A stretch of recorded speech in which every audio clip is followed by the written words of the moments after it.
El mundo se conmovió. El 31 de enero de 1943, los rusos, en un golpe maestro de estrategia militar, acabaron con el ejército nazi en la Unión Soviética, concretamente en Stalingrado, hoy llamado Volgogrado.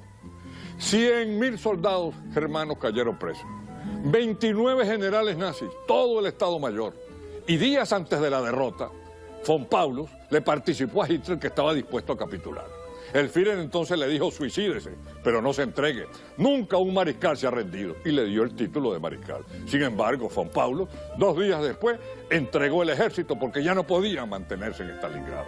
¿Y qué tiene que ver Stalingrado con así son las cosas? Muy simple, muy simple. Eso fue el 31 de enero de 1943, y el 23 de febrero del mismo año, otra bomba, otra conmoción ocurrió, pero distinta y en Venezuela.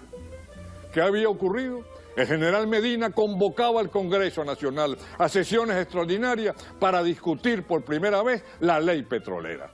¿Qué contenía aquella ley petrolera? Aquel proyecto petrolero, de ley petrolera, presentaba concretamente en la exposición de motivos que el objetivo fundamental era compartir las ganancias 50 y 50 entre las compañías y el Estado venezolano. Más otras cosas, como estas, por ejemplo. Vencido el lapso de las concesiones, todas las instalaciones de la industria retornaban a la nación sin pago de indemnizaciones. Y algo verdaderamente revolucionario: por primera vez las empresas petroleras tenían que dejarse revisar e inspeccionar su contabilidad en Venezuela. Y no podían negar ninguna información al Estado venezolano. Aquello causó conmoción, por supuesto.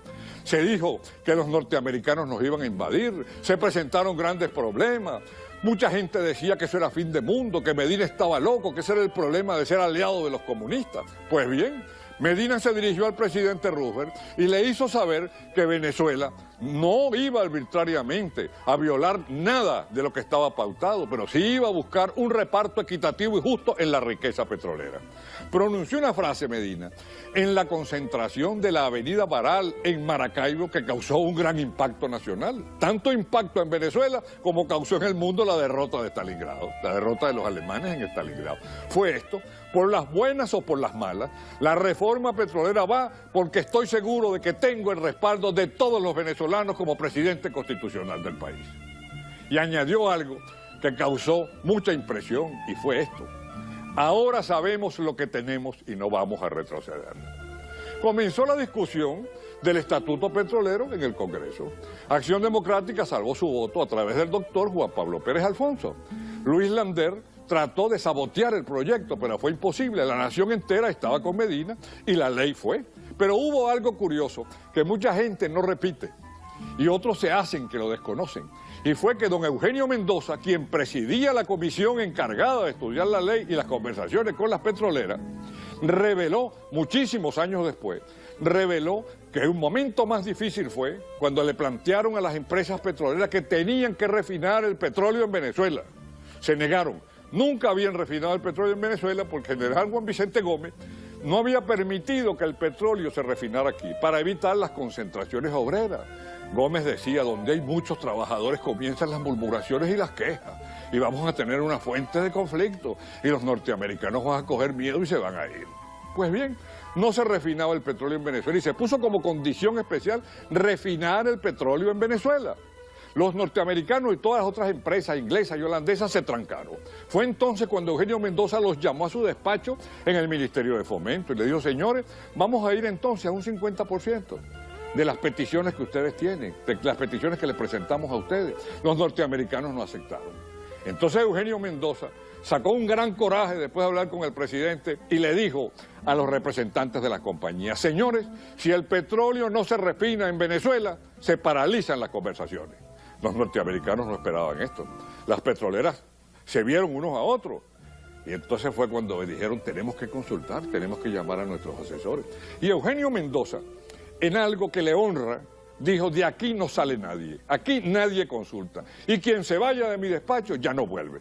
Esto cuesta trabajo creer que fue cierto en un régimen que derrocaron después en 1945 un grupo de civiles y un grupo de militares.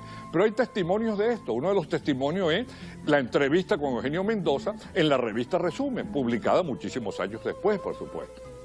Eugenio Mendoza, el ministro de Fomento, se fue y abandonó a los representantes de las petroleras y los dejó en su despacho de ministro. Allí quedaron ellos.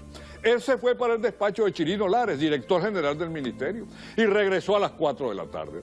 Cuando regresó a las 4 de la tarde, los representantes de las petroleras le dijeron: usted ha ganado, el Estado venezolano ha ganado. Desde ahora en adelante vamos a refinar el petróleo aquí. Claro, se estaba en plena guerra y el proceso de refinación fue bastante lento. Pero observen ustedes una cosa importante. ¿Por qué decíamos nosotros que Cachicamo trabaja para Lapa cuando nos referimos a la reforma petrolera y al general Medina? Porque muchos años después se pretendió atribuir el chorro de riqueza petrolera, ¿verdad?, a otros regímenes, y no fue así. El verdadero autor del 50 y 50, del 50-50, fue el general Isaías Medina Angarita. Cuando después se hace una nueva modificación petrolera, la que hizo Sanabria, en la cual a la nación le quedaba el 60% y a las petroleras el 40%, eso fue posible, esa modificación, simplemente porque la ley de Medina contemplaba algo muy sabio.